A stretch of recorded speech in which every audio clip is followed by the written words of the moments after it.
कुंज बिहारी गोपी जना वल्लभ गिरिवरधारी गोपी जना वल्लभ गिरिवरधारी यशोदानंदन व्रजनंदन यशोदानंदन व्रजनंदन यमुना धीरावनचारी धीरावनचारी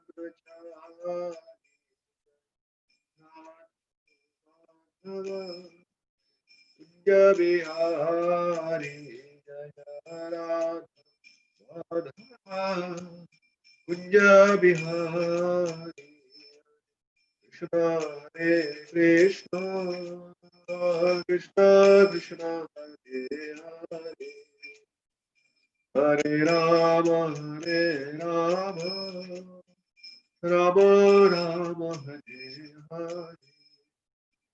हरे हरे कृष्ण कृष्ण कृष्ण हरे हरे हरे राम राम राम हरे हरे जय राधा नील माधव राधा नील माधव राधा जय राधा नील माधव राधा नील माधव राधा जय जगन्नाथ जय जगन्नाथ जय वासुदेव जय जय जगन्नाथ जय जगन्नाथ जय बलदेव जय जय गौरनिताय जय गौरनिताय जय गौरनिताय जय गौरनिताय जय गौरनिताय जय गौरनिताय जय गौरनिताय जय गौर जय सीताराम जय लक्ष्मण हनुमान जय सीताराम जय लक्ष्मण जय सीताराम जय लक्ष्मण हनुमान जय सीताराम जय लक्ष्मण प्रभुपाद प्रभुपाद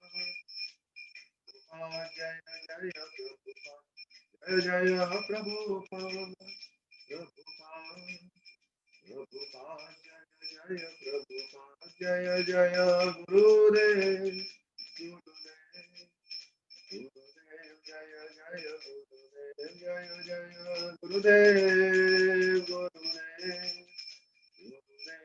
जय जय गुरुदेव जय श्रीपाद परमहंस परिव्रजकाचार्य स्तोत्र शत श्री ऐसी भक्ति वेदांत स्वामी श्रील प्रभुपाद की जय अनंत कोटि वैष्णव वृंद की जय कामचार्य शिलारिदास ठाकुर की जय प्रेम से कहो श्री कृष्ण चैतन्य प्रभु नित्यानंद श्री अद्वैत गदाधर श्रीवास आदि गौर भक्त वृंद की जय जय श्री श्री राधा नील माधव जी की जय श्री श्री जगन्नाथ बलदेव सुभद्र मैया की जय श्री सीताराम लक्ष्मण हनुमान जी की जय गौर निताई की जय निताई गौर प्रेमानंदे Hari Hari all glories to the assembled devotees Hare Krishna all glories to the assembled devotees Hare Krishna all glories to the assembled devotees Hare Krishna all glories to the lotus feet of Sri Guru and Sri Gauranga all glories to Srila Prabhupada all glories to Srila Gurudev Shri Bhagavan ki jai Om Namo Bhagavate Vasudevaya Om Namo Bhagavate Vasudevaya Om Namo Bhagavate Vasudevaya Narayanam Namaskritya Naram Chaiva Narottamam Devim Saraswatim Vyasam Tato Jayam Udirayet नष्टप्रायेष्वभद्रेषु नित्यं भागवत सेवया भगवती उत्तमश्लोके भक्तिर्भवती नैष्ठिकी कृतराज श्रीमद् भागवतम की जय हरे कृष्णा आप सबका इस विशेष programme में दोबारा स्वागत है। आज एक विशेष दिन है। एटलीस्ट न्यूजीलैंड में कार्तिक का पहला दिन है। तो कार्तिक के इस पावन अवसर पर हम आज थोड़ा श्रीमद् भागवतम से एक श्लोक लेंगे और इसमें से कुछ चर्चा करेंगे, जिससे कि हम आज के विषय के ऊपर अच्छी तरह चर्चा करके उससे हम कुछ सीख प्राप्त करने की कोशिश करेंगे।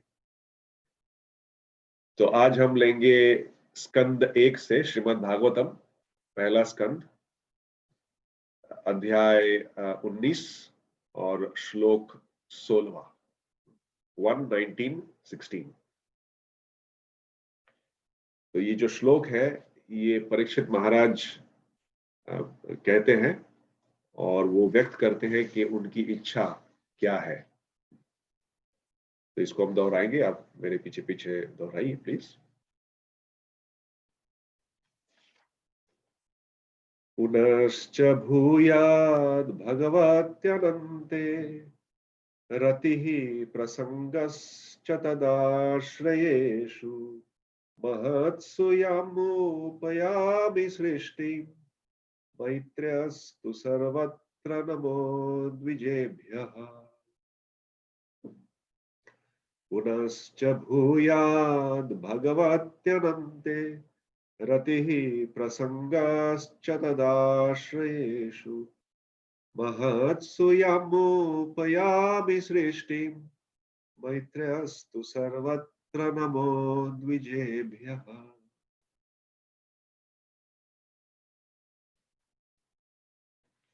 इसका अनुवाद और तात्पर्य श्रील प्रभुपाद द्वारा। श्रील प्रभुपाद की जय। मैं आप समस्त ब्राह्मणों को पुनः नमस्कार करके यही प्रार्थना करता हूं कि यदि मैं इस भौतिक जगत में फिर से जन्म लूं तो अनंत भगवान कृष्ण के प्रति मेरी पूर्ण आसक्ति हो, उनके भक्तों की संगति प्राप्त हो और समस्त जीवों के साथ मैत्री भाव रहे। तात्पर्य, महाराज परीक्षित ने यहाँ पर यह बताया है कि भगवत भक्त ही एकमात्र परिपूर्ण जीव होता है।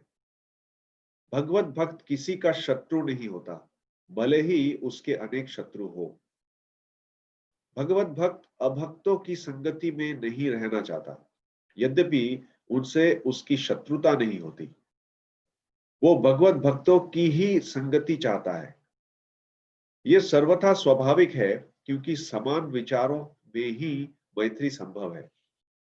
और भक्त का सबसे महत्वपूर्ण कार्य है समस्त जीवों के पिता भगवान श्री कृष्ण में पूर्ण अनुरक्ति। जिस प्रकार एक पिता का अच्छा बेटा अपने समस्त भाइयों से मित्रवत आचरण करता है, उसी तरह भगवत भक्त परम पिता भगवान कृष्ण का अच्छा बेटा होने के कारण अन्य समस्त जीवों को अपने परम पिता से संबंधित देखता है। वो अपने पिता के उद्दंड पुत्रों को सभ्य बनाकर उनसे ईश्वर के परम पितृत्व को स्वीकार कराने का प्रयास करता है। महाराज परीक्षित निश्चित रूप से भगवत धाम वापस जा रहे थे, किंतु यदि उन्हें न भी जाना होता तो भी उन्होंने जिस तरह के जीवन के लिए प्रार्थना की वो भौतिक जगत के लिए परम पूर्ण विधि है। शुद्ध भक्त कभी ब्रह्मा जैसे महापुरुष का साथ भी नहीं चाहता है। उसे तो शूद्र जीव की भी संगति पसंद है, बशर्ते कि वो भगवत भक्त हो। ओम अज्ञानतिमिरन्धस्य ज्ञानाञ्जनशलाकया चक्षुरुन्मीलितं येन तस्मै श्रीगुरवे नमः।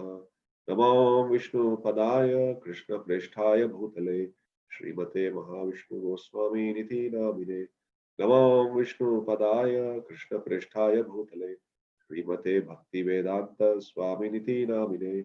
नमस्ते सरस्वते देवे गौरवाणी प्रचारिणे निर्विशेष शून्यवादी पाश्चात्य देशतारिणे। जय श्री कृष्ण चैतन्य प्रभु नित्यानंद श्री अद्वैत गदाधार श्रीवास आदि गौर भक्त वृंद। हरे कृष्ण कृष्ण कृष्ण हरे हरे, हरे राम राम राम हरे हरे।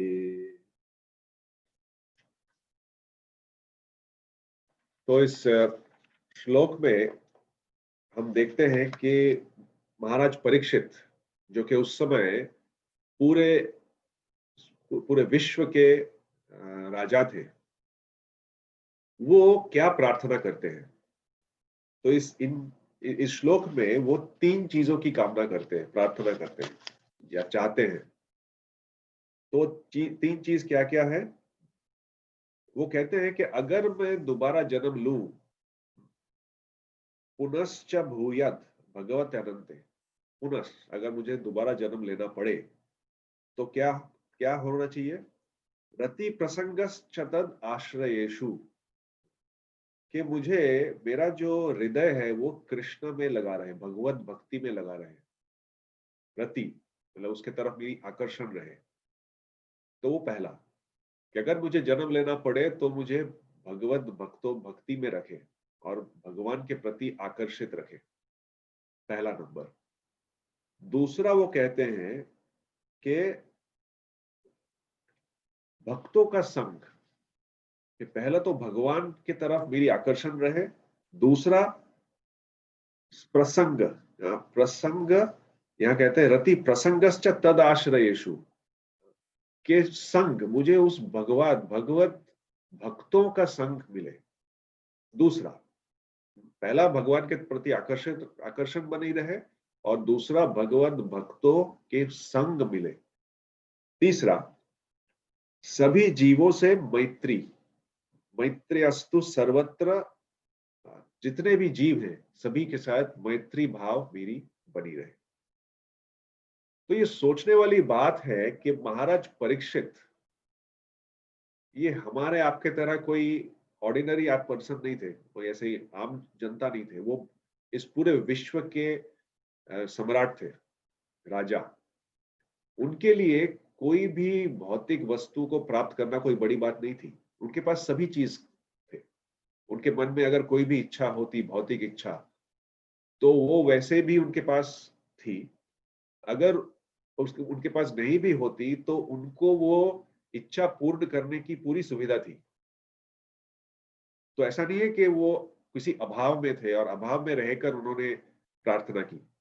उनके पास भौतिक चीजों सभी वो उस सभी भौतिक चीजों से परिपूर्ण थे। इसके बावजूद भी उन्होंने 3 चीजों की प्रार्थना की, मांगा उन्होंने 3 चीज।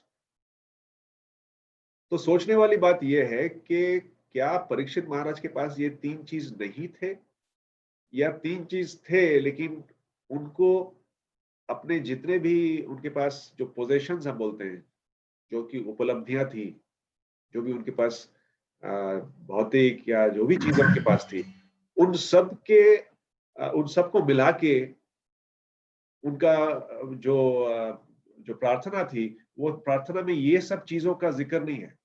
उन्होंने 3 ऐसे चीजों की जिक्र की जो उनके लिए बड़ी मूल्यवान थे या उसका वो मोल समझते थे।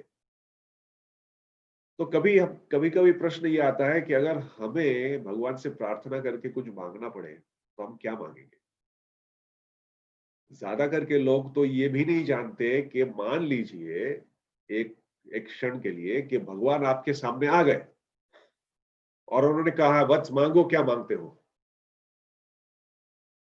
तो मैं ये दावे के साथ कह सकता हूं कि 99% लोग ये उस समय समझ ही नहीं पाएंगे कि मांगना क्या है, क्योंकि वो उस तरह से सोचते ही नहीं है।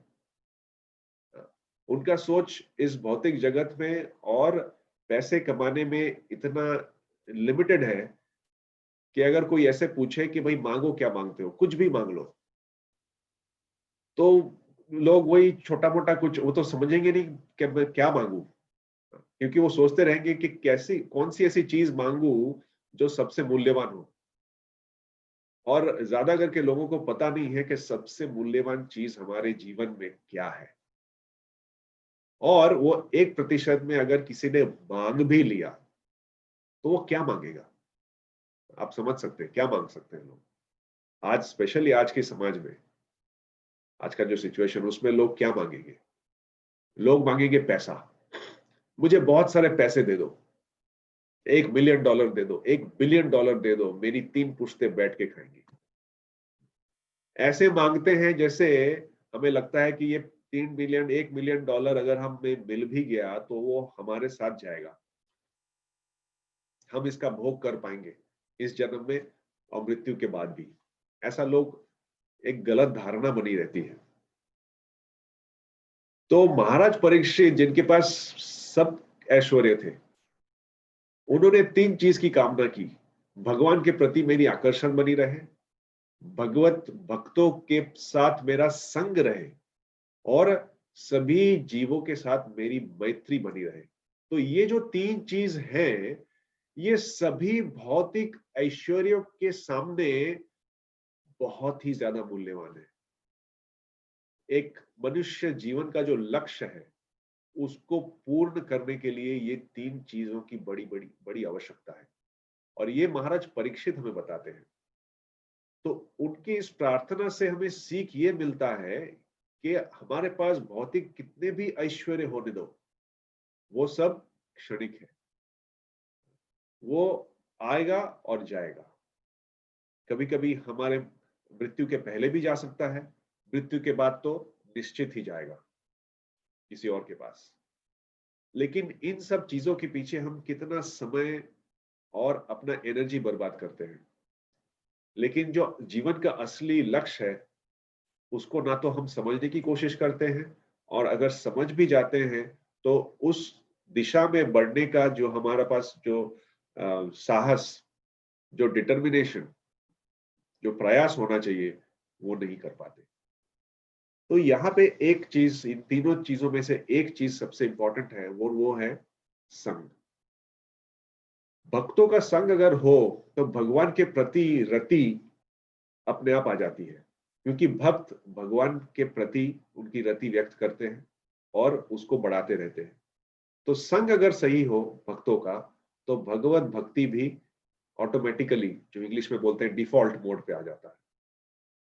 और तीसरा, चूंकि भगवान के बारे में हम समझते हैं और हम जानने लगते हैं कि सभी जीव उनके पुत्र हैं, उनके बेटे हैं, उनके अधीन हैं, तो उनके तरफ भी एक मैत्री भाव स्वाभाविक तौर पे आ जाता है।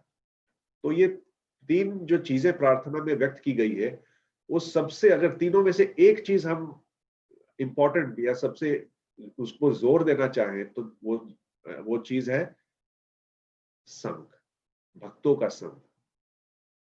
तो हम देखते हैं कि भगवत भक्ति में भक्तों का संग या साधु संग या सत्संग, कोई भी हम शब्द का इस्तेमाल कर सकते हैं, वो तीनों का अर्थ एक ही है। तो साधु संग, इसको 64 जो भक्ति के अंग है, उन 64 अंगों में ये प्रमुख माना गया है। साधु संग के बिना भक्ति में आगे बढ़ना मुश्किल ही नहीं, नामुमकिन के बराबर है। तो ये बहुत जरूरी है। और हम देखते हैं कि संग जो है, ये हमारे जीवन में जब से हम पैदा होते हैं और मृत्यु तक हम किसी ना किसी के संग में रहते हैं।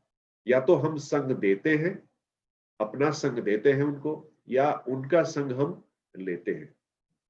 जैसे हम देखते हैं बचपन में माँ बाप हमें अपना संग देते हैं और उस संग देने के द्वारा हम उनसे सीखते हैं।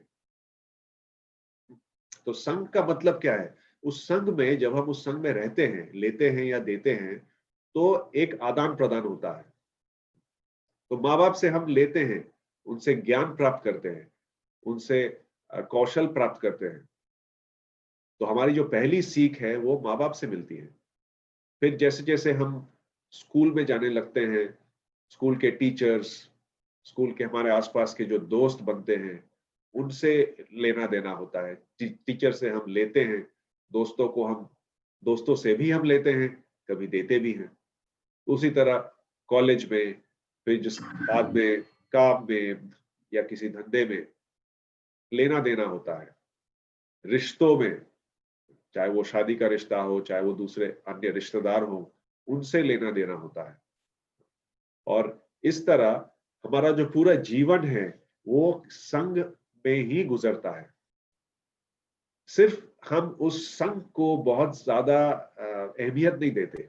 हम समझते हैं कि वो बस ऐसे ही है, मतलब ऐसे ही उनके साथ कनेक्शन हो गया और हम बस चलते रहे, वो डिफॉल्ट मोड। लेकिन इस चीज को अगर हम गहराई से सोचें तो यह बहुत जरूरी है। जरूरी है तय करना कि हमें किन लोगों का संग लेना है इस जीवन के लक्ष्य को सफल बनाने के लिए, सफलता की ओर बढ़ने के लिए। कभी कभी क्या होता है कि हम जानते हैं सफलता यहां है, ये सफल व्यक्ति है, उनके साथ संग करना चाहिए। लेकिन कभी कभी हम किसी कारणवश उनका संग नहीं कर पाते, या उनका संग करने की जो दृढ़ता होनी चाहिए वो हमारे पास नहीं होती। तो क्या करनी चाहिए? तो इसमें एक बहुत अच्छा उदाहरण है, और इस उदाहरण को जो बॉम्बे में रहते हैं या रहते थे, मैं बचपन में बॉम्बे में रहता था, तो ये उदाहरण उनके लिए बहुत अच्छी तरह एक लागू होता है, या वो समझ सकते हैं इस उदाहरण को इस संदर्भ में। तो बॉम्बे में फास्ट ट्रेन होती है, ट्रेन। तो आम आदमी जो है वो ट्रेन से ही गुजरता है, यानी ऑफिस जाता है या काम जो भी उसका करना होता है दूर आसपास या दूर जाने के लिए, तो वो ट्रेन का इस्तेमाल करता है, पब्लिक ट्रेन। और बॉम्बे में ट्रेन की एक विशेषता है, अगर किसी ने ये ट्रेन में कैसे लोग आते जाते हैं इसका अगर अनुभव ना करे तो उन्होंने जीवन में कुछ खो दिया ऐसा।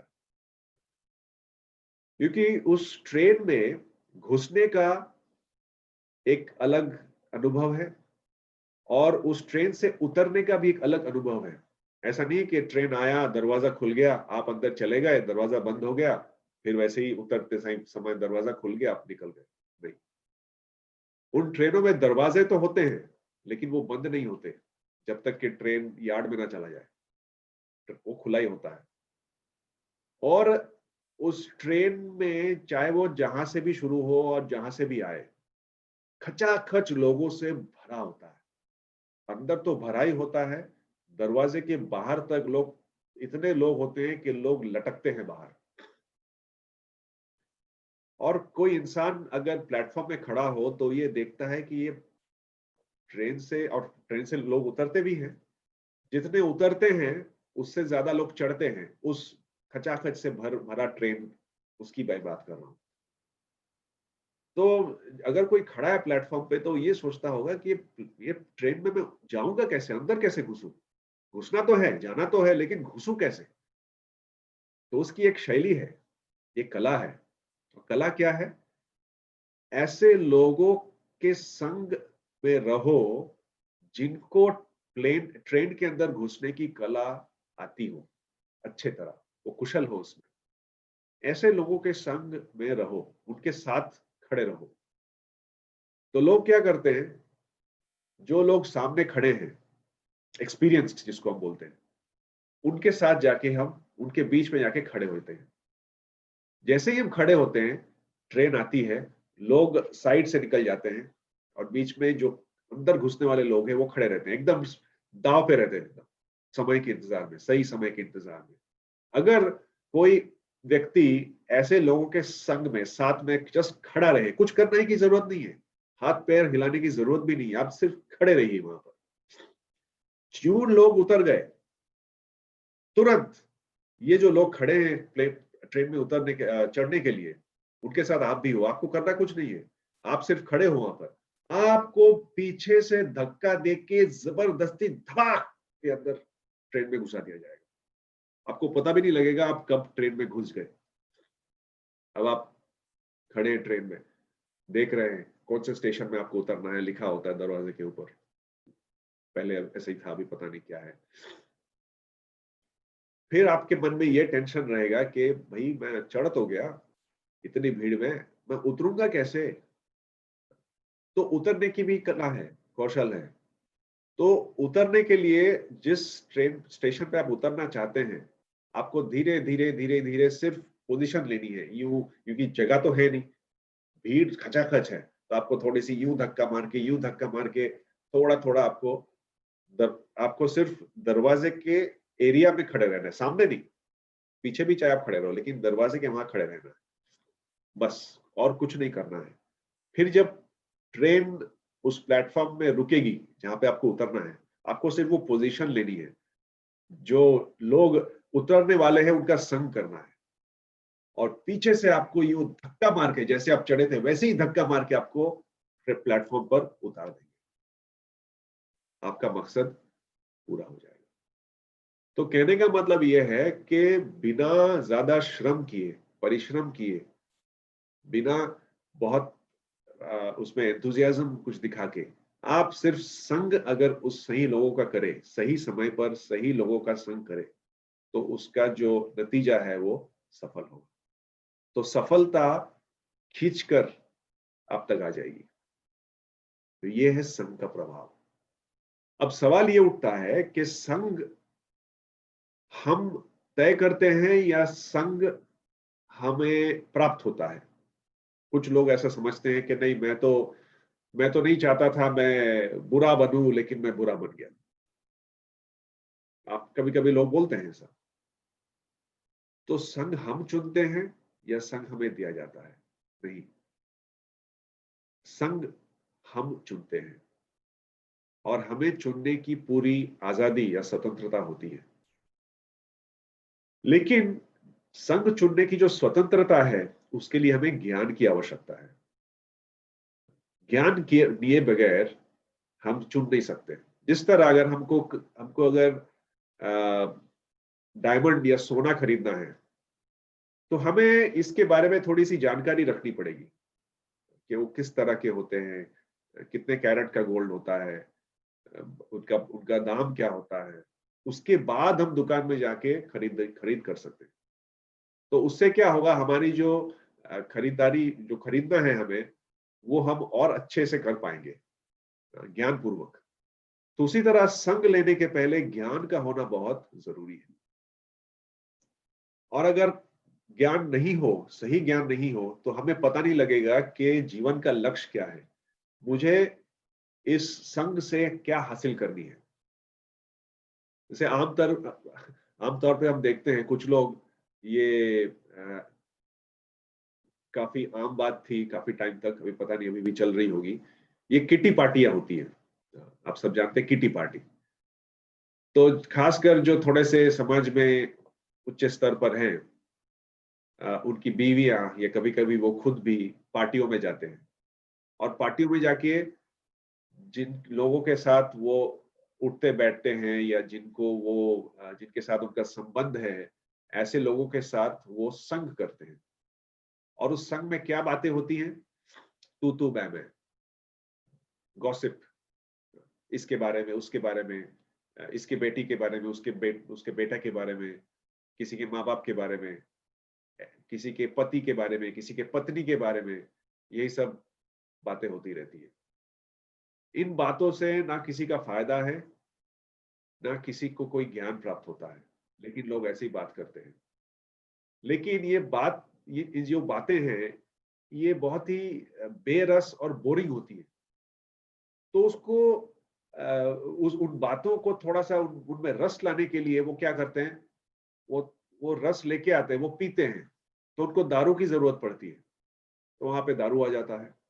जब दारू आ गया तो वहां पे फिर सिगरेट की भी जरूरत पड़ती है, क्योंकि नशा दोनों तरफ से होना हो तो बेकार की बातें करना आसान हो जाता है। और यही सब बातें करके, यही सब कार्य करके लोग अपना समय, मूल्यवान जो समय है इस मनुष्य जीवन का, उसको व्यर्थ करते हैं, व्यर्थ बिताते हैं। और फिर वो बोलते हैं, अरे वैसे तो पीना नहीं चाहिए, लेकिन क्या करूं, मेरे दोस्त जो है वो बोलते हैं मुझे पीने, तो मैं एक आध पैक पी लेता हूँ, वैसे मैं नहीं पीता। सुनने में आता है ये सब बात? मैं तो ज्यादा सिगरेट नहीं पीता, बस 5-6 पी लेता हूँ दिन में। वो भी जब दोस्तों के साथ मिलते हैं, वो भी पीते हैं, तो मुझे बोलते हैं एक दो पी लो, तो मैं पीता हूँ, लेकिन वैसे मैं नहीं स्मोक करता। ऐसी बात है। उसी तरह लोग, नहीं नहीं, मैं तो ज्यादा नॉनवेज नहीं खाता। श्रावण में तो पूरे महीने में नहीं खाता, और हफ्ते में भी मैं एक दिन नहीं खाता। तो लोग ऐसे लोगों को साधु मानने लगते हैं, अरे क्या अच्छी बात है, एक एक दिन नहीं खाते। ये समझ नहीं पाते कि ये जो चीजें हैं, ये मनुष्य जीवन के लिए हानिकारक तो है ही, ये हमारे आध्यात्मिक जो जर्नी है, जो पथ है, इस पे हमें आगे बढ़ने नहीं देती। और ये किसी की पर्सनल बातें नहीं है, ये शास्त्र के अनुसार है। तो अगर हमें अच्छी आदतें डालनी है तो हमें अच्छे संग करना पड़ेगा। अगर हमें सफल बनना है तो सफल लोगों का संग करना पड़ेगा। अगर हमें बुरी आदतें डालनी है तो बुरे लोगों का संग करना पड़ेगा। अगर कोई दारू पी रहा है और हम उसका संग करते हैं, तो हम दारू नहीं पीना चाहते, लेकिन एक ना एक दिन, चूंकि हम उनका संग कर रहे हैं, एक ना एक दिन हम भी पब में बैठे होंगे और हमारे हाथ में भी ग्लास होगी और हम भी दारू पी रहे होंगे। ये निश्चित है, कभी ना कभी होगा ही है। सिगरेट कोई पीता है, उसका अगर आप संग करें, आपको पसंद नहीं है लेकिन आप संग कर रहे हैं, उनसे बातें कर रहे हैं, रेगुलर मिलते हैं, एक ना एक दिन वो धुआं आपके ऊपर असर करेगा ही, और एक दिन आप भी सिगरेट अपने मुंह में लोगे, ये निश्चित है। उसी तरह एक सफल विद्यार्थी, अगर एक विद्यार्थी सफल होना चाहता है, अच्छे मार्क्स लाना चाहता है, तो जो विद्यार्थी अच्छे मार्क्स ला रहा है, ऐसे विद्यार्थी का संग करनी चाहिए, न कि जो स्कूल में ही गलत काम कर रहा हो। अगर हम उनका संग करें तो क्या होगा, वो तो सफल है ही, वो सफलता हमें भी प्राप्त होती है, वो हमें उस तरफ खींचती है। हम शायद उस तरफ उतना अग्रसर ना हो, लेकिन उनका संग करने की वजह से वो हमें खींच लेती है। और कहते हैं, ये कोई रिसर्च हुआ था यूएस में काफी टाइम पहले, तो उसमें ये कहा गया था कि हम जब किसी का संग करते, किसी से जब हम कुछ सुनते हैं, तो हम 3% ही समझ पाते हैं या सीख पाते हैं उनसे, सुनने से, महज सुनने से। अगर हम सुनते हैं और देखते हैं तो 25% हम सीख पाते हैं, 25। लेकिन जब हम किसी का संग करते हैं तो ना ही हम सुनते हैं, ना ही हम देखते हैं, बट उनका संग करते हैं, उससे कितना सीख पाते हैं, 100%। तो इसलिए संग जो है ये बहुत बहुत जरूरी है। तो ये है क्या, संग का मतलब क्या? अगर मैं किसी से ट्रेन में 2 बात कर लूं तो क्या ये संग हो गया? अगर मैं ऑफिस में अपने कलीग से सिर्फ काम के बारे में बात करूं तो क्या ये संग हो गया? क्या मैं किसी के साथ बैठ के अगर चाय पीऊं तो उसके साथ संग हो गया? संग क्या है? संग वो है जिनके साथ हम दिल खोल के बात कर सके, आदान प्रदान कर सके, और एक दूसरे से सीख सके, ज्ञान की प्राप्ति हो, और उस ज्ञान की प्राप्ति के द्वारा हम अपने आप को उस ज्ञान के तरफ, या जो भी आदान प्रदान हो रहा है उसमें हम रमे रहे, या उसके तरफ हम आकर्षित होकर उसको करते रहे। वो सही संग का अर्थ होता है। तो अगर हम किसी के साथ हेलो कैसे हो, हरे कृष्णा, बस इतना ही बात हो, तो वो संग नहीं कहलाता। वो एक जस्ट एक सामाजिक एक ग्रीटिंग्स जैसा है। लेकिन जिनके साथ बैठ के हम अपने हृदय की बात करते हैं, उनसे हम ज्ञान लेते हैं, उनसे कोई भी एडवाइस लेते हैं, और उसी तरह उनको जब जरूरत पड़े हम जब देते हैं, उनके साथ हमारा, हम कह सकते हैं, संग होता है। तो जैसे मैंने पहले बताया, बचपन से ही या पैदा होने से ही ये संग होता है। जब बच्चा पैदा होता है, किसके साथ सबसे ज्यादा संग होता है? माँ बाप के साथ। उसके बाद भाई बहनों के साथ। बच्चे जैसे हम देखते हैं एक दूसरे के साथ खेलते हैं, संग करते हैं, शेयरिंग केयरिंग जो भी हम बोलते हैं, वो उनके साथ होती है। और धीरे धीरे वो जो संग है वो घर से बाहर दूसरे लोगों के साथ होने लगता है।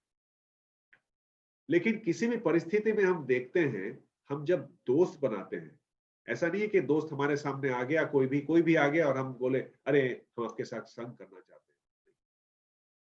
हम पहले उनको देखते हैं, उनके साथ कुछ अगर हम कहते हैं कोई कोई अगर उसमें से कोई कॉमनैलिटी हो जिससे हम एक दूसरे के साथ कनेक्ट कर सके, ऐसे जब चीज हमें कोई प्राप्त होती है, तब हम दोस्ती का हाथ बढ़ाते हैं। लेकिन हम ये देखना भूल जाते हैं कि इनसे अगर मैं दोस्ती करता हूं तो इनमें ऐसे क्या अच्छे गुण हैं जो मैं प्राप्त कर सकूं। लोग इसके बारे में समझते नहीं है या सोचते नहीं है, लेकिन ये बहुत एक इम्पॉर्टेंट, हमारे जीवन का एक इम्पॉर्टेंट एक्टिविटी है। हम हर दिन, चाहे या ना चाहे, समझे या ना समझे, हर दिन हम संग करते हैं। तो क्या आपको नहीं लगता कि हमें सोच समझ के संग करना चाहिए? ऐसा नहीं है कि हम किसी को क्रिटिसाइज करें या किसी को नीचा दिखाने के लिए संग ना करें, लेकिन जिनके, जो सफल हैं, जिनके जैसे हम बनना चाहते हैं, ऐसे लोगों के साथ संग करना ज्यादा जरूरी है। एक कहावत है, किसी मोटिवेशन स्पीकर ने कहा था कि हम हमारी काबिलियत उतनी ही है जितनी पांच लोगों की काबिलियत हो जिनसे हम रेगुलर संग करते हैं, जिनके साथ हमारा उठना बैठना होता है, जितने जिनके साथ हम अधिक समय बिताते हैं। ऐसे पांच लोगों की जो काबिलियत है, एक औसतन आप समझ सकते हैं, उतनी ही काबिलियत हम में आ सकती है, उससे ज्यादा नहीं हो सकती। तो आप इसे समझ सकते हैं कि अगर आप जिससे संग करते हो उनमें वो काबिलियत नहीं हो जिनकी जिनकी आप कामना करते हैं, ऐसे लोगों के साथ संग करना, क्या समय बिताना, क्या आवश्यक है या नहीं है, ये तो हमें तय करना है। तो इसके लिए जानना ये जरूरी है कि संग दो तरह का होता है, एक भौतिक स्तर पे, एक आध्यात्मिक स्तर पे। भौतिक स्तर पे हम इसलिए संग करते हैं कि हमें अच्छा लगता है, या इसके पास बहुत पैसे हैं, अगर मैं इसके साथ संग करूंगा तो मुझे भी कुछ प्राप्त होगा, मैं भी जान पाऊंगा कि मुझे पैसे कैसे कमाने हैं। और हम देखते हैं कि जो पेशेवर जो जितने भी पेशेवर काम हैं, जैसे कोई डॉक्टर है, कोई इंजीनियर है, कोई आर्किटेक्ट है, इन सब का संग होता है। ये एक साथ, जैसे स्कूल कॉलेज में जब हम बच्चे पढ़ते हैं वो एक साथ पढ़ते हैं ताकि एक दूसरे को वो सहायता कर सके, उनसे वो सीख सके। फिर जब वो पढ़ाई उनकी खत्म हो जाती है, वो एक दूसरे जो उस पेशे के दूसरे लोग हैं उनके साथ एक साथ संग करके काम करने लगते हैं। और काम करने के दौरान उनको एक किसी एसोसिएशन के साथ जुड़ना पड़ता है, एसोसिएशन का संग करना पड़ता है, ताकि वो अपना जो उन्होंने जो भी सीखा है उसके बारे में और जानकारी वो प्राप्त कर सके और अपने काम को और अच्छे तरीके से वो कर पाए। तो ये स्वाभाविक है कि ये संघ जो है ये कंटिन्यूअसली चालू रहता है। हाँ, हम तय करते हैं कि अभी मैं इनके साथ ज्यादा समय बिताऊं या इनके साथ ज्यादा समय बिताऊं। तो ये सब भौतिक है और ये क्षणिक है, आज है कल नहीं है। आज हम कुछ सीखते हैं, कल हमें कुछ और सीखना पड़ता है। और ऐसा जब रेगुलरली हमें करते रहना पड़ता है तब हमें फ्रस्ट्रेशन सी आती है कि मैं यार सारा लाइफ में क्या सीखता ही रहूं, कितना सीखूं, या अब सीख के क्या होगा।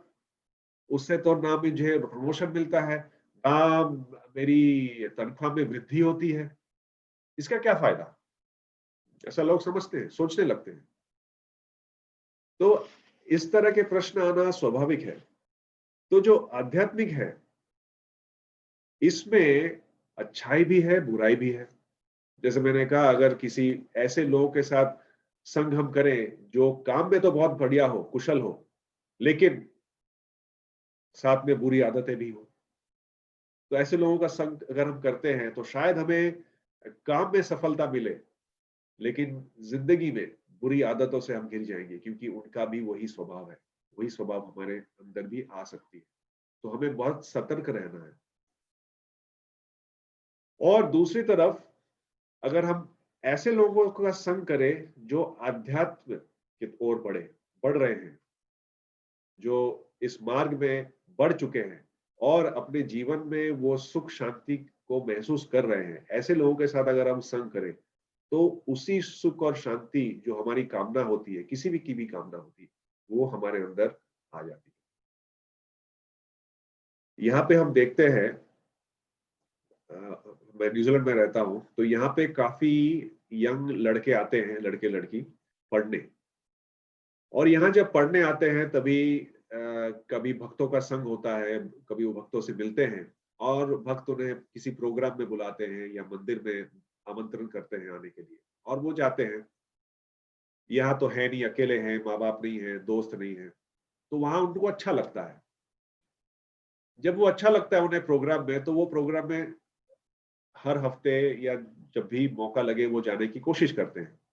प्रसाद तो फ्री है ही, तो उनके लिए एक अच्छा एक साधन बन जाता है। वहां जाके वो दोस्त बनाते हैं, संग पाते हैं, उनको अच्छा लगता है तो वो जाने लगते हैं। और फिर काफी लोग बताते हैं हमें कि माँ बाप को जब वो फोन करते हैं हर हफ्ते, भाई माँ बाप पूछते हैं, भाई कैसे हो, क्या कर रहे हो, कैसा चल रहा है सब। तो वो जब बोलते हैं कि भाई मैं मंदिर गया था, तो पहले बार जब बोलते हैं माँ बाप बहुत खुश, अरे वाह वाह बहुत अच्छा, मंदिर गए थे। फिर दूसरे हफ्ते भी बोलते हैं क्या किया, सैटरडे संडे मंदिर गया। अच्छा। तीसरे हफ्ते भी बोलते हैं क्या किया, मंदिर गया, प्रोग्राम में गया, नामहाट में गया, भक्ति वृक्ष में गया। अच्छा। ओ। और कहीं जाने का नहीं नहीं है क्या, और भी घूम सकते हो बेटा। फिर चौथा, पांचवा, छठा हफ्ता भी जब वो कहता है कि मैं प्रोग्राम में ही गया था, माँ मुझे अच्छा लगता है, तो माँ बोलते हैं या बाप बोलने लगता है, भाई बेटा ये सब चीज अभी करना जरूरी है, अभी पढ़ाई पे ध्यान दो। ये सब चीज के लिए तो जब बूढ़े हो जाओगे तब ये सब चीज कर लेना। ये सब चीज पे क्यों उतना ध्यान दे रहे हो, उतना ध्यान भी मत दो। और हम बड़े आश्चर्य हो जाते हैं कि माँ बाप ऐसे कैसे कह सकते हैं।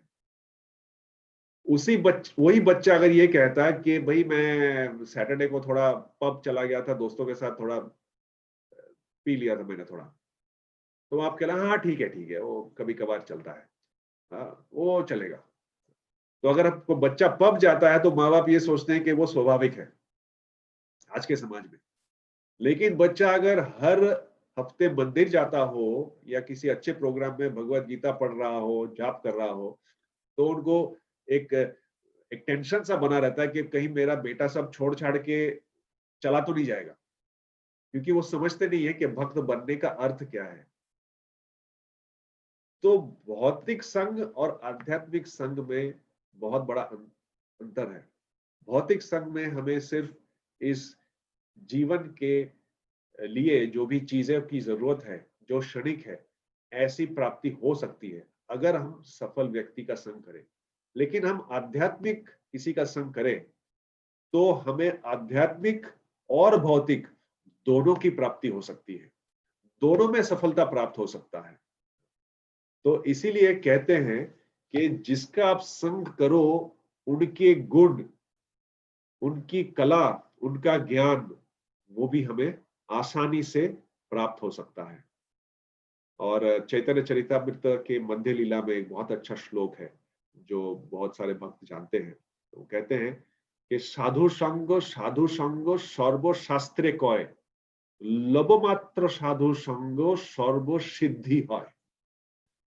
तो उसमें कहते हैं कि साधु संग सर्वशास्त्रे कय, सभी शास्त्रों में ये कहा गया है कि साधु संग करो, साधु संग करो, साधु संग करो। क्यों?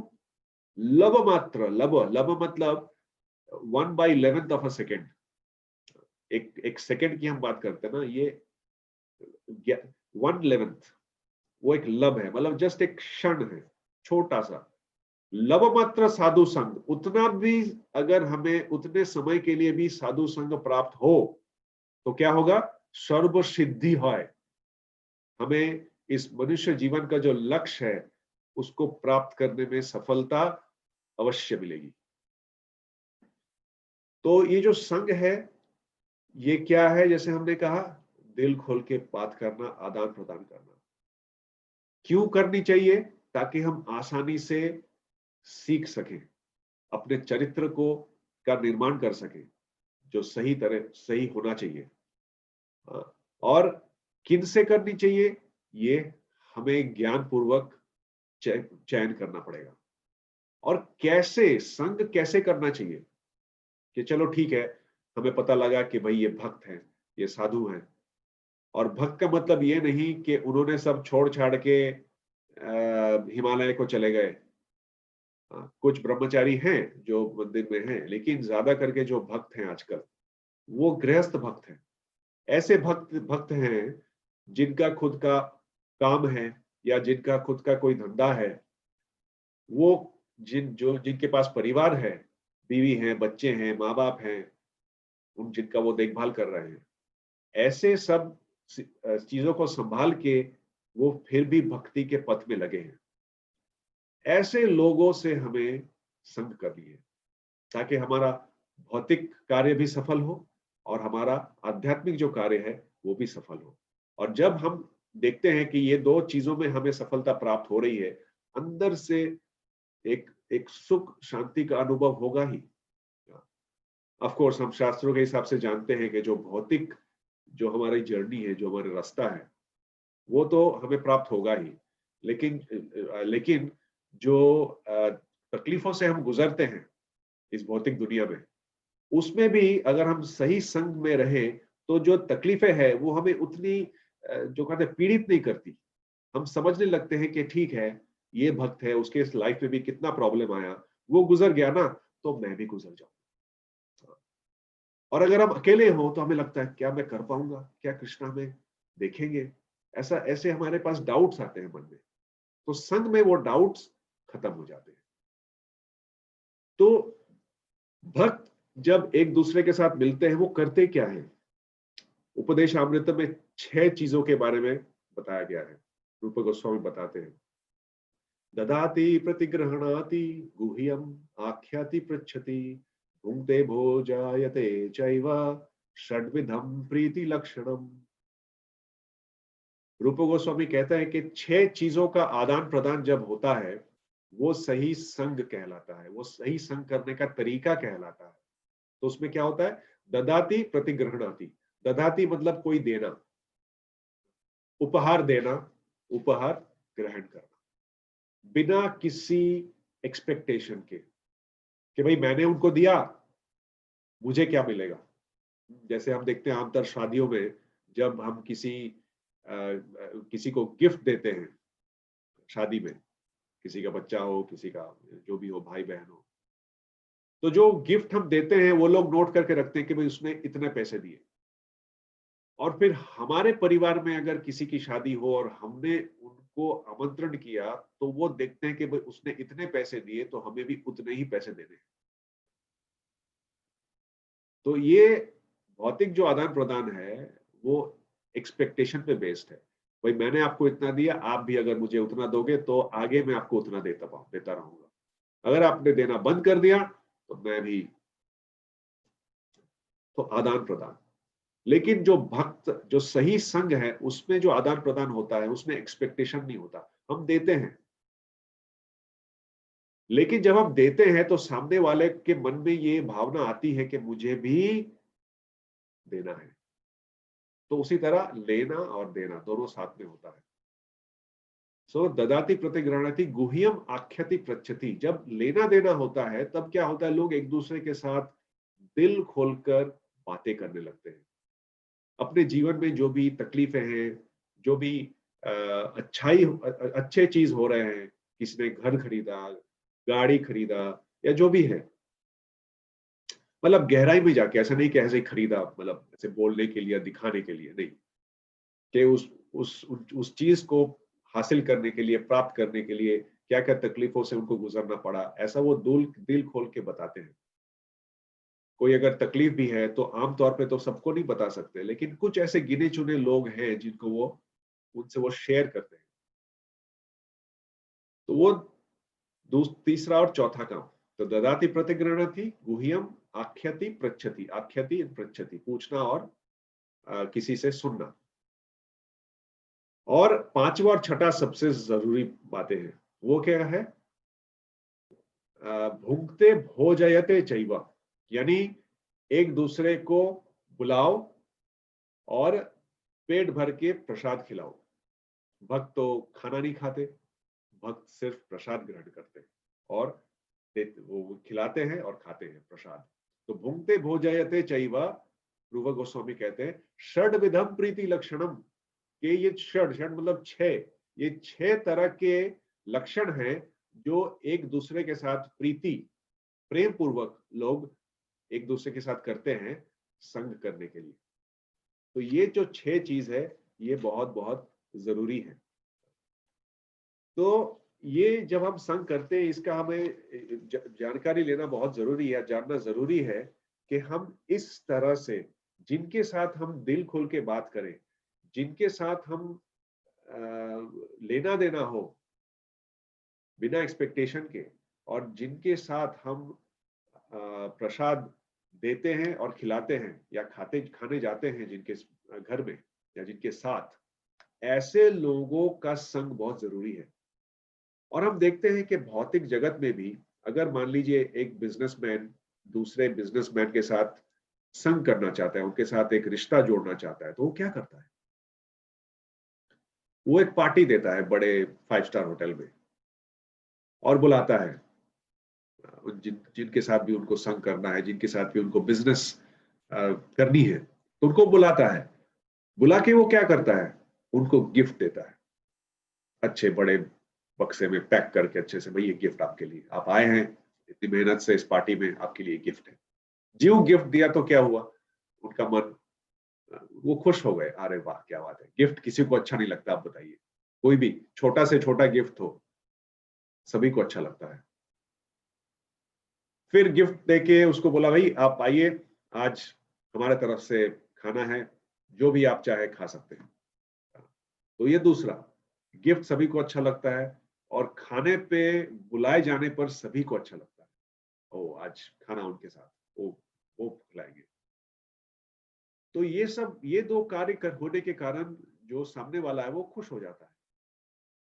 उनके मन में कोई कोई शंका या संशय नहीं रहता। वो आराम से गिफ्ट भी लेता है, खाता भी है। और जब उनका मन खुश हो जाता है तब ये बिजनेसमैन बैठ के उनके पास बोलता है, भाई ऐसा है कि भाई मुझे भी आप जैसे धंधा कर रहे हो, मुझे भी कुछ ऐसा खुद का धंधा शुरू करनी है, तो आपसे मुझे कोई एडवाइस लेनी थी। आपको क्या लगता है, अगर मैं ऐसे करूं तो ठीक रहेगा या ऐसे करूं तो ठीक रहेगा? और सामने वाला है, चूंकि उसको गिफ्ट मिल चुका है, चूंकि वो पेट भर के वो खा चुके हैं, वो कंफर्टेबली एक दूसरे के साथ बात करने लगते हैं और वहां से कनेक्शन शुरू होता है। ऐसा नहीं कि सभी कनेक्शन लग जाए, लेकिन आमतौर पे इस तरह से जब शुरुआत की जाए तो वो कनेक्शन बनता है और इस कनेक्शन को धीरे धीरे संघ में परिवर्तित होता है। तो चूंकि ये आदमी एक सफल बिजनेसमैन से संग करने लगता है, कभी ना कभी ये भी सफलता की ओर खींचा चला जाता है। तो ये ही है संघ का असर। उसी तरह जब किसी भक्त का संग करता है, सभी को पता है कि इस कलयुग में सब कुछ नश्वर है, सब कुछ क्षणिक है। तो हमारे जीवन का लक्ष्य है कि इस भौतिक संसार से निकल के असली घर की तरफ हम प्रस्थान करें। और ये कोविड होने के कारण लोग इस बारे में और गहराई से सोचने लगे हैं कि जीवन का लक्ष्य क्या है। किसी भी तरह किसी भी दिन मेरी नौकरी जा सकती है, किसी को भी इस बीमारी कोई भी बीमारी में जकड़ सकता है, तो क्या होगा? मृत्यु एक अनसर्टन जो एक सिचुएशन है, उस वजह से लोग डरे हुए हैं, सहमे हुए हैं। तो जितना हम इसके बारे में सोचेंगे और ये डर पैदा होगा और हम सहम जाएंगे। उससे अच्छा है अगर हम इस समय जीवन का लक्ष्य के बारे में ज्यादा सोचें, इस बारे में ज्यादा हम ज्ञान प्राप्त करने की कोशिश करें, तब स्वाभाविक तौर पे हम भक्त का संग ढूंढेंगे। और जब भक्त का क्षण हम ढूंढेंगे, जैसे कि अभी मैंने बताया, तो वही सही में जीवन का जो सफलता है इस मनुष्य जीवन का, उसको हम प्राप्त कर सकेंगे। भागवतम में और एक बहुत अच्छा श्लोक है, तुलयामालवेनापि न स्वर्गम न पुनर्भवम भगवत संगी संगस्य मर्त्यानाम किम उताशिषः। तो कहते हैं कि भक्त का संग का एक क्षण भी बहुमूल्य है। इसकी तुलना मुक्ति या स्वर्ग की प्राप्ति या भौतिक ऐश्वर्य से नहीं कर सकते, क्योंकि ये सभी चीज नश्वर है। तो ये जो चीज है, ये बहुत जरूरी है। जब तक हमें अंदर से लगेगा नहीं कि भक्त का संग हमारे जीवन में आवश्यक है, और भक्त का संग करने से हमें भौतिक और आध्यात्मिक दोनों चीजों की प्राप्ति होगी। प्राप्ति ही नहीं, हम अपने जीवन को सफलता की ओर ले जा पाएंगे। तभी हम भक्तों का संग पूरे जोर शोर से कर पाएंगे। और यही चीज या यही जो कौशल है भक्तों के संग करने का, यही कौशल हमें श्रील प्रभुपाद ने सिखाया है। उनका जो प्रोग्राम है, उनका जो इस्कॉन है, और उनकी जो ये विधि जो उन्होंने दी है, वो इस कारण दी है कि कोई भी व्यक्ति हो, वो भक्तों का संग कर सकता है अगर वो चाहे तो। और अगर वो भक्त का संग करता है तब बहुत ही कम समय में वो इन जो भक्ति का जो मार्ग है इसको वो अपना सकता है, और अपना के उसमें कौशल प्राप्त कर सकता है। और आदमी कैसे समझे कि मैं सफलता की ओर खींचा गया आ रहा हूं या खींचा जा रहा हूं, ऐसे कैसे समझ सकते हैं? बहुत अच्छा तरीका महाराज बताते हैं। तो वो बताते हैं, एक इसको आप ध्यान रखिए, बहुत अच्छा है। महाराज बोलते हैं कि 4 मिले 64 खिले 20 रहे कर जोड़। 4 मिले 64 खिले 20 रहे कर जोड़। हरि से हरिजन मिले नाचे 7 करोड़। तो इसकी व्याख्या क्या है? 4 मिले, 4 मतलब 2 आंख एक भक्त के, 2 आंख सामने वाले भक्त के। तो जब एक दूसरे को मिलते हैं, 4 मिले, क्या होता है? Good morning, how are you? Not bad. यहाँ पे लोग बोलते हैं नॉट बैड। तो जब एक दूसरे को मिलते हैं, मुंह ऐसा लटकाया हुआ रहता है, बोलते हैं कैसे हो? ठीक हूं, खराब नहीं हूं। मतलब क्या खराब थे? जब भक्त मिलते हैं तब क्या होता है? 4 मिले 64 खिले, 32 मेरे 32 सामने वाले के। मान लीजिए किसी का दांत नहीं गिरा हो, तो 4 मिले 64 खिले, वो 64 दिखाते हैं, 32 मेरे 32 सामने वाले के। मतलब क्या? वो हंसते हैं, हंसकर बोलते हैं हरे कृष्णा। 4 मिले 64 खिले, 20 रहे कर जोड़, 5 5 उंगलियां, मेरे 10 सामने वाले के 10, 20 रहे कर जोड़। ऐसे हाथ करके नमन करके वो बोलते हैं हरे कृष्णा। हरि से हरिजन मिले नाचे 7 करोड़। सो हरि से जब हरिजन मिले, भगवान से जब भक्त मिलता है, या भक्त एक दूसरे के साथ जब मिलता है, तब भगवान को केंद्र करके ही मिलता है। तो भगवान से हमेशा भक्त जुड़ा होता है। तो हरि से हरिजन मिले तो क्या होता है? नाचे 7 करोड़। हमारे जो ये शरीर है उसमें 7 करोड़ हेयर फॉलिकल्स जो बोलते हैं, बाल, 7 करोड़। जब इस तरह से हम हरे कृष्णा बोलते हैं, एक दूसरे के संग करते हैं, तो हमारे जितने भी 7 करोड़ हेयर फॉलिकल्स है वो रोम रोम हो जाते हैं, वो रोम हर्षण हो जाते हैं, और हमें अंदर से आनंद की अनुभूति होती है। तभी हम समझ सकते हैं कि हमारा जो ये जीवन का लक्ष्य है वो हम प्राप्त कर रहे हैं, धीरे धीरे, कर नहीं चुके, कर रहे हैं। और हमें इस दिशा में और भी अग्रसर होना है, और भी गहराई से संग करनी है। किसका? भक्तों का। और सफलता, भक्ति में जो हमारी जो सफलता है वो डेफिनेटली 100% उसकी प्राप्ति होगी। अगर हम उसके तरफ खुद से ना बढ़ पाए, ये भक्त जिनके हम संग कर रहे हैं, ये हमें खींच के बालों से खींचकर उस सफलता की ओर ले जाएंगे, भगवान की ओर। हरे कृष्णा। श्रील प्रभुपाद की जय। तो किसी का कोई प्रश्न है आज के इस विषय में तो आप पूछ सकते हैं। यस प्रभु जी, हरे कृष्णा। मेरा एक हरे प्रश्न है कि जब हम भौतिक संसार में होते हैं, मटेरियल में होते हैं, आपने पहले समझाया कि हम सिर्फ हाय हेलो करते हैं तो उससे संग नहीं होता है, लेकिन कभी कभी हमको जो मटेरियल वर्क होता है उसके लिए उनका लंबे समय के लिए संग करना पड़ता है। जो ऑफिस में कलीग होते हैं उनके साथ 8 घंटे हमको बिताने पड़ते हैं, तो उनके कोई बैड हैबिट्स होती है वो हम पे कभी कभी थोड़ी बहुत मात्रा में इफेक्ट करती है, जैसे कि उनकी बोलने की स्टाइल है या कुछ भी बैड हैबिट्स होती है वो थोड़ी बहुत मात्रा में इफेक्ट करती है। तो इनसे हम कैसे इंसुलेटेड रह सकते हैं, ये मेरा प्रश्न है। बहुत अच्छा प्रश्न है और ये सभी पे लागू होता है ना। हम सब काम करने जाते हैं, कभी कभी हम कभी सोसाइटी में या कहीं रहते हैं जहाँ पे हमें किसी किसी के साथ रेगुलर तौर पे बातें करनी पड़ती है या डील करना पड़ता है, तो कैसे करें जब हम जानते हैं कि उनके कुछ ऐसे गुण है या अवगुण है। या बात सही है आपका। तो इसमें देखिए, हम चयन करते हैं कि हमें किसके साथ कितना समय बिताना है, नंबर 1। नंबर 2, जब हम समय बिताते हैं उनके साथ, हमें उनका संग करना है कि नहीं। अगर हम किसी कलीग से, चाहे वो ऑफिस में हो, बेटा समय हम जरूर बिताते हैं 8 घंटा, लेकिन 8 घंटा लगातार उनके साथ उठना बैठना ज्यादा करके नहीं होता। मतलब जैसे हम बीच बीच में मिलते हैं, शेयर करते हैं, हम तो अपने हिसाब से काम करते हैं।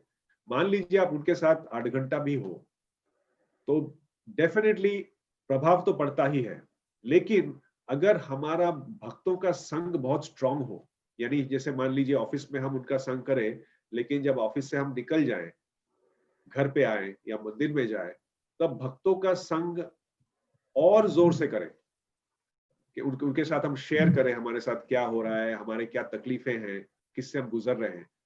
तो वो जो भक्त का संग है, चाहे वो समय के हिसाब से 8 घंटा ना हो, चाहे वो 1 घंटा हो या 2 घंटा हो, लेकिन वो जो संग है वो बहुत गहरा होता है। ऑफिस का जो संग है वो एकदम ऊपर ऊपर होता है, लेकिन जो भक्तों का संग है वो बहुत गहरा होता है। तो जब हमारा जो संग है वो गहरा संग भक्तों के साथ इतना ज्यादा होगा कि बाकी जो संग हम कर रहे हैं, या जो मैं संग नहीं कहूंगा, लेकिन जो एक्वेंटेंस हम कर रहे हैं, उसका बहुत प्रभाव हमारे ऊपर नहीं आएगा। क्यों? क्योंकि जो भक्त का संग है वो हमें बचाए रखेगा। तो आप पूछ रहे थे इंसुलेशन, ये भक्त का संग है, यही हमारा इंसुलेशन है। ये हमें उस दिशा में या गलत दिशा में बढ़ने के लिए हमें रोक लेगा। तो भक्तों का संग ही सही इंसुलेशन है। चाहे वो जितना भी कम हो, हमें कोशिश ये करनी चाहिए हम जितना से जितना ज्यादा हो सके भक्तों का संग करें। और अगर हम भक्तों को फिजिकली ना भी मिल पाए, प्रभुपाद के पुस्तक ग्रंथ है ही, महाराज बोलते हैं कि प्रभुपाद का संग हमारे पास 24/7 है। जब भी हम चाहें उनके ग्रंथों को खोल के हम अगर पढ़े तो उनके साथ हमारा संग हो रहा है। इसके अलावा भक्तों का संग तो होता ही रहेगा। तो आप ट्राई कीजिए, डेफिनेटली इंसुलेशन की प्राप्ति होगी आपको। थैंक यू वेरी मच प्रभु जी, बहुत ही सेटिस्फैक्टरी आंसर था। एस नारायण प्रभु जी भी एक कमेंट करना चाहते हैं, इसलिए मैं उन्हें अनम्यूट कर रहा हूँ।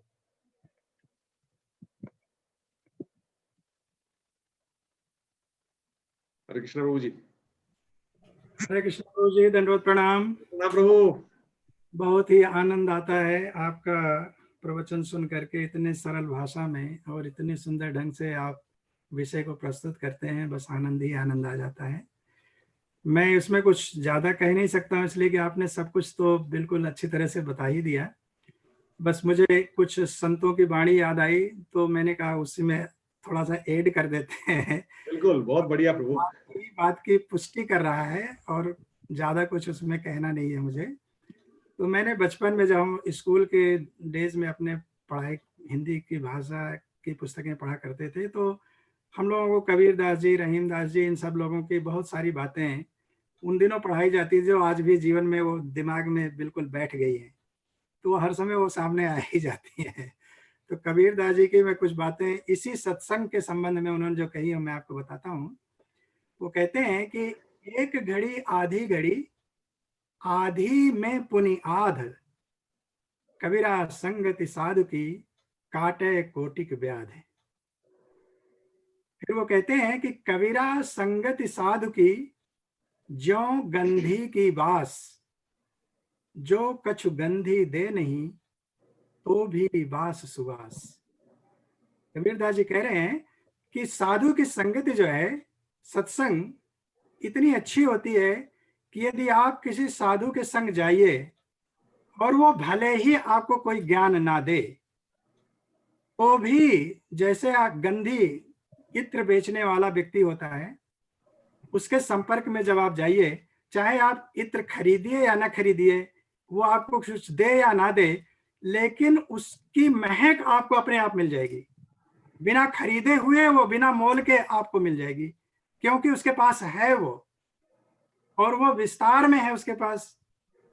तो कबीरा संगति साधु की ज्यों गंधी की बास, गंधी का मतलब इत्र बेचने वाला जो गंधी है, उससे जो सुगंध आती है, वो जो कछु गंधी दे नहीं तो भी बास सुबास।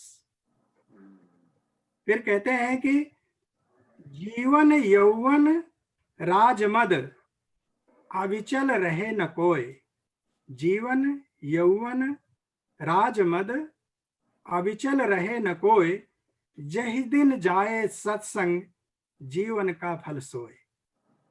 ना हमारी ये युवावस्था बनी रह जाएगी, ना हमारा जीवन बना रह जाएगा, ना हमारी धन संपत्ति राज वैभव बना रह जाएगा, केवल बना वही रहेगा जिस दिन हम सत्संग में जाएंगे, वही हमारे जीवन का फल होगा। इसके अतिरिक्त और कोई भी फल टिकाऊ नहीं है और रहने वाला नहीं है। जैसे आपने परीक्षित महाराज जी से ये शुरू किया कि विश्व के सम्राट होते हुए भी उन्होंने सत्संग की कामना की, तो वही ये संत लोग भी कहते हैं। बस यही मैं थोड़ा सा उसमें ऐड करना चाहता था, क्षमा चाहता हूँ, पर आपने बहुत बहुत शुक्रिया, आपने ऐड किया। हाँ, बहुत बहुत अच्छा लगता है ना, यही तो सचमुच में भक्तों का संग है। जब एक दूसरे के साथ मिलते हैं, तब किसी से हम सुनते हैं और हम जो किसी और से सुने हैं उसको हम शेयर करते हैं, तो इससे दोनों का फायदा होता है और रस आता है।